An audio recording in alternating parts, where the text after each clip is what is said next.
ആന്ധ്ര, ഒറീസ സംസ്ഥാനങ്ങളിൽ നിന്ന് വൻതോതിൽ കഞ്ചാവ് കേരളത്തിലെത്തിച്ച് മൊത്തവിൽപ്പന നടത്തുന്ന പാലക്കാട് നെന്മാറ സ്വദേശി പടപ്പാടത്ത് വീട്ടിൽ ഗോപകുമാറിനെ വടക്കാഞ്ചേരി പോലീസും ജില്ലാ ലഹരിവിരുദ്ധ സ്ക്വാഡും ചേർന്ന് അറസ്റ്റ് ചെയ്തു. ഇതര സംസ്ഥാനങ്ങളിൽ നിന്ന് മറ്റു ചരക്കു വസ്തുക്കൾക്കിടയിൽ ഒളിപ്പിച്ചാണ് ഗോപകുമാർ കഞ്ചാവ് കടത്തിയിരുന്നത്.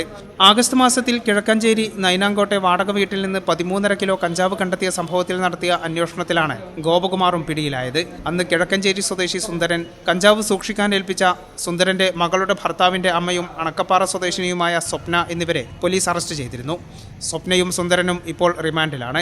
അന്ന് കഞ്ചാവ് പിടികൂടിയതുമായി ബന്ധപ്പെട്ട് നടത്തിയ അന്വേഷണമാണ് ഗോപകുമാറിലെത്തിയത്. സ്വപ്നയ്ക്ക് സ്ഥിരമായി കഞ്ചാവ് എത്തിക്കുന്നത് ഗോപകുമാറാണെന്ന് പോലീസ് പറഞ്ഞു. ഇതര സംസ്ഥാനങ്ങളിൽ നിന്ന് ഗോപകുമാറിന്റെ ലോറിയിൽ കടത്തിക്കൊണ്ടുവരുന്ന കഞ്ചാവ് വടക്കാഞ്ചേരി, ആലത്തൂർ, മുടപ്പല്ലൂർ, മംഗലം ഡാം, നെന്മാറ എന്നീ മേഖലകളിൽ വിൽപ്പനക്കാർക്ക് എത്തിച്ചു കൊടുക്കുന്നതാണ് പതിവ്.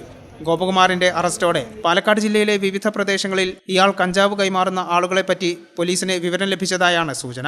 ഡിവൈഎസ്പിമാരായ മുരളീധരൻ, അബ്ദുൾ മുനീർ, ഗോപകുമാർ, വടക്കാഞ്ചേരി CI KP ബെന്നി എന്നിവരുടെ നേതൃത്വത്തിൽ വടക്കാഞ്ചേരി പോലീസും ജില്ലാ ലഹരിവിരുദ്ധ സ്ക്വാഡും ചേർന്നാണ് പ്രതിയെ പിടികൂടിയത്.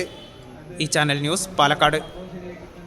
സാഫ് എഡ്യൂക്കേഷൻ ഗവൺമെന്റ് സ്ഥാപിതമായ കേരള സ്റ്റേറ്റ് റൂട്രോണിക്സിന്റെ അംഗീകൃത സ്ഥാപനം കൂടിയാണ് സാഫ് എഡ്യൂക്കേഷൻ.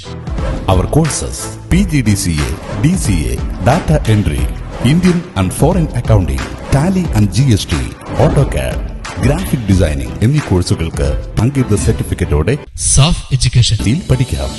പെൺകുട്ടികൾക്കായി 1 വർഷം ദൈർഘ്യമുള്ള computer TTC, pre primary TTC, fashion designing TTC കോഴ്സുകൾ. സാഫ് എഡ്യൂക്കേഷൻ, വളാഞ്ചേരി.